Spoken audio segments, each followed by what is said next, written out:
This is Ed McCarthy, CEO of Echelon Performance. Thanks for coming back to SideBar. Today, my guest, I'm absolutely thrilled to have a conversation with Alex Davids. Alex is the co-founder and director at Next Evolution Performance, an organization that is based not like us in Asbury Park. What is the base of NEP, Alex? Oh, NEP is based between New Zealand and Australia, although we are currently sitting in Toulouse, France, but we tend to be all over the world. Yeah, now we can say we have a global podcast, which is great. But welcome and thanks for coming on. I am fascinated with your work. I just have to get it out of the way that I'm a huge fan of the resources that you put out. Thank you so much for being part of the conversation. There's a lot we could cover, but I want to start with the basics first. Tell me about yourself and a little bit about what brought you to found the Next Evolution Performance, or as I call it, NEP. So tell us that story. Sure. Well, thanks for having me on. It's so exciting to be chatting to you across the world. So a little bit about me. My background is in psychology, although I never planned to do anything with that. It's funny how when you get to a certain stage in life, you look back and the pieces sort of just fit together, but it was certainly not how I had planned it. So from psychology, I had some experience in local body government. I actually did my schooling in the US in Colorado, so I have some heritage there. But New Zealand born originally. And the government work I did was in Colorado, and it was largely facilitation work and connecting community. And again, I was a little unclear about where that was going to go, but I knew I enjoyed it. And my first sort of serious corporate job or company, I guess it was a corporate job, was working in organizations, helping them to understand the values that they had. And that was because I was working in advertising, and we had to help them work out who they were so we could advertise to who they were and do it in a really aligned, honest fashion. And what I liked most about it was that I got to help people work out what was important to them. And jump forward a few years post that experience, and I was working in a business coaching firm in London, which I thoroughly enjoyed the experience of. I particularly loved this firm because they cared equally about the commercial result and the culture of the company. And they put equal weighting on training all their coaches around understanding how to work with both elements of an organization. But several years into that, I decided I really did want to go and start my own thing again.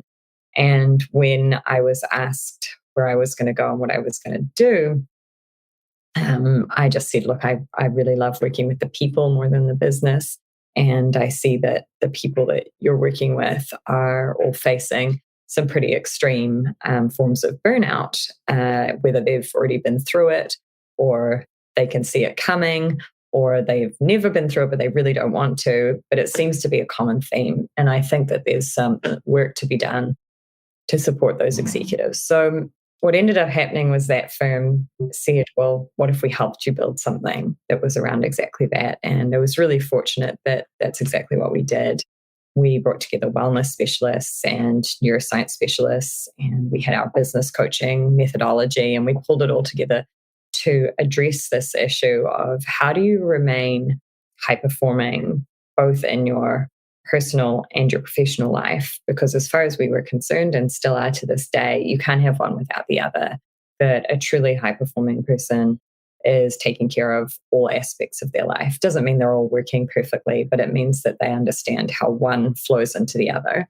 And if you want to be, the word that we really sit on is sustainable, then you have to be addressing all aspects of that. So out of that concept, this business was born. It was at the time called Inside 80 Performance. And today, due to some shareholder changes and iterations of the business, we're now Next Evolution Performance.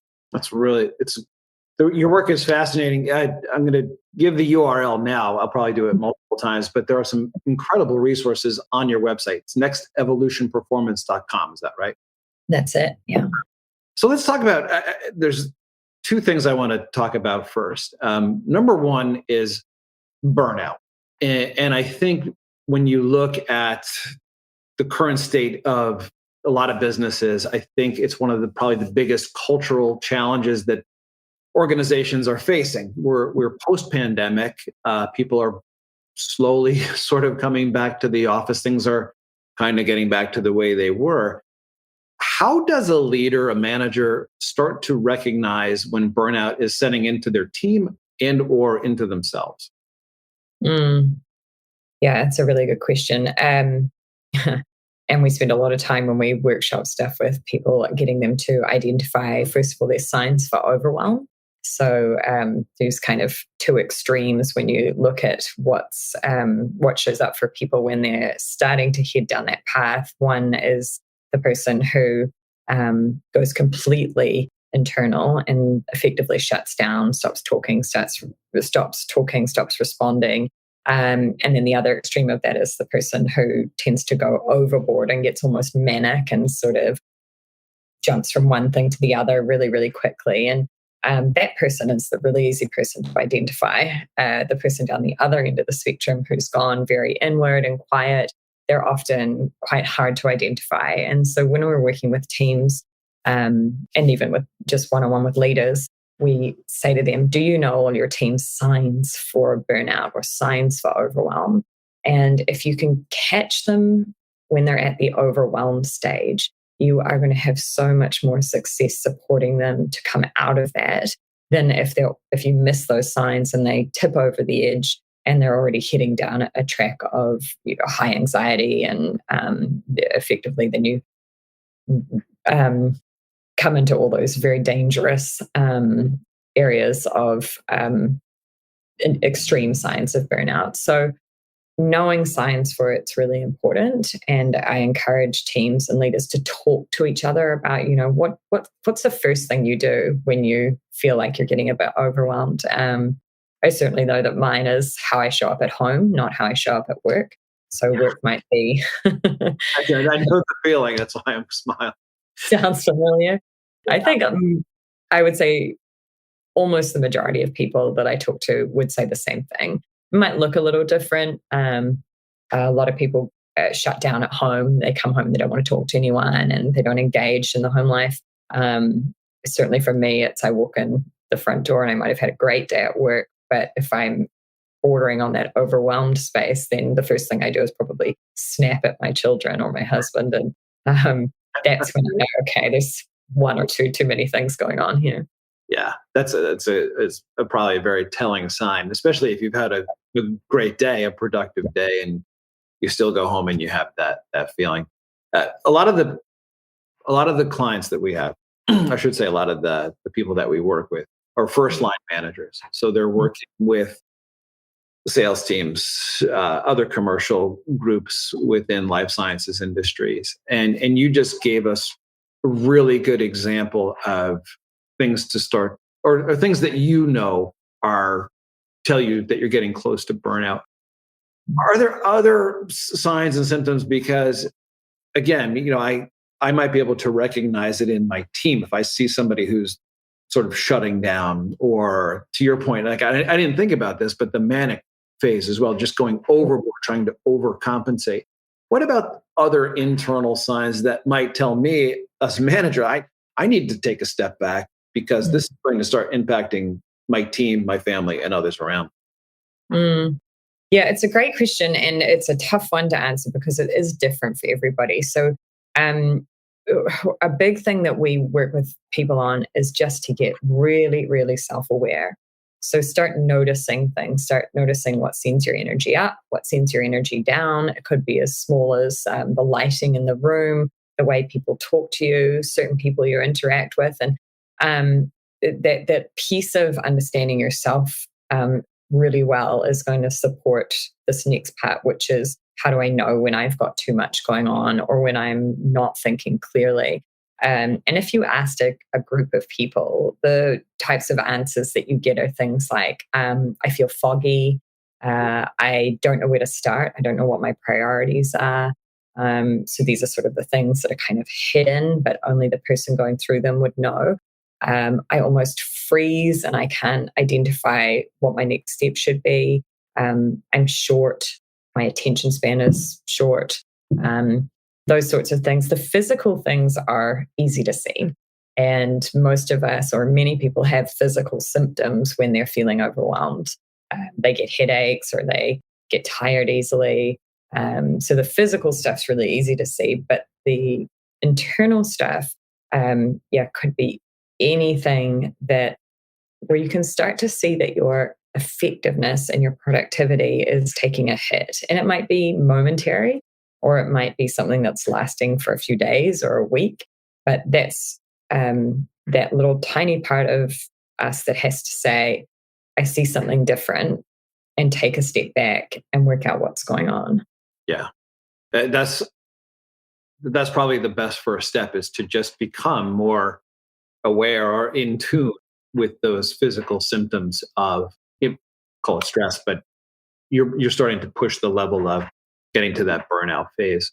And one of the things I find fascinating about your work, and I know you work with a lot of large organizations all over the globe, is that you really emphasize, I wrote it down as the intersection of mental fitness, physical health, and how that correlates to performance. So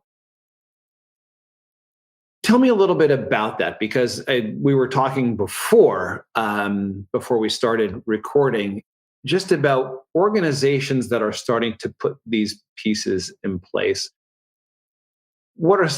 I don't want to say what are some of the solutions that you deliver. I don't want you to give everything away, but tell us a little bit about what are some of those things they become more aware of that make them open to this type of approach. Because I was saying that there aren't that many that I can name off the top of my head that are really in tune with that intersection of those three things: performance, physical health, and mental health. Yeah. Okay, it's a big question. So I think it's really difficult for an organization to deny anymore that there isn't a connection between physical and mental health. In fact, I think it's becoming one of the most, I always have to check myself because I work in it. It feels so obvious to me, but and there are times where I am a little surprised where organizations aren't acknowledging this. But I would say a good number really are now, that we just can't separate it out anymore. I think we went through a very weird phase of humanity where we did, and we thought, it's all about, thinking well and everything's in our brain and et cetera, and physicality will be for after work or if you can fit it in. And now it's almost like ancient philosophies and Western science are finally catching up to each other, and the modern science is now proving what ancient philosophies have known forever, which is quite simply that we are one body, one mind. And therefore, you have to take care of the physical side of yourself if you want to be truly as high performing as you can be. There are so many examples out there. I'm trying to think of a couple that aren't too negative, but that demonstrate that our mental state and our physical state completely interlink, and they completely impact each other. So as far as the work we do, if you're not taking care of your physical self, and the top three things in that space are eating well, moving well, and sleeping well, then you physically cannot perform at your best in a mental capacity. So one massively impacts the other. It doesn't mean that we all have to be super athletes. It does mean that we have to, if we really want to stay sustainable, which I come back to as our big word, being sustainable at our performance, then we have to make sure that we are doing the basics well. Does that answer your question? I can go into some more depth if you. Oh, it really does. You touched on three things and I love the way that you were able to simplify that. If you're eating well, moving well, and sleeping well, right? Mm-hmm. That level of self-care. I mean, I think nobody can disagree that those three things are vital to overall. And I love the way that you're taking something that to me feels somewhat complex, and you really break it down into a I'll use your word, sustainable way. Mm. I can keep those three things front and center in my world without getting just that distracted. Does that make sense? Yeah. There's a great slide that we put up sometimes that shows brain function. So it's just a picture of a brain and colors. And you can see in one that there's hardly any color in it. And it shows the brain after sitting and being stationary at a computer or whatever it might be for 2 to 3 hours. And then it shows one after a brisk 10-minute walk, which is full of activity. So your brain is, literally switching on when you've been on this brisk 10-minute walk. And the one from when you're sitting for 2 to 3 hours without literally moving your body, your brain might be working, but it is the functioning and the brain functioning that you see is very, very close to somebody who is almost dead. So the demonstration of the importance of physical activity is insanely important, which is why we tell people really simple things like get up from your desk, take a stretch, go for a brisk walk around the block and come back, because your brain needs that to function. I'm very afraid that you could use my brain scan after the day as the before example. All right. Well, that's a good start. That's a good thing to think about. I think after this conversation, I might go take it then. Yeah, it's a good idea. So let's take a break, not for 10 minutes, but let's take a break. We're going to come back and talk a little bit more about your work. Again, Alex Davids, co-founder, director of Next Evolution Performance. You have time for another conversation? Yeah, sure. Fantastic. Thank you.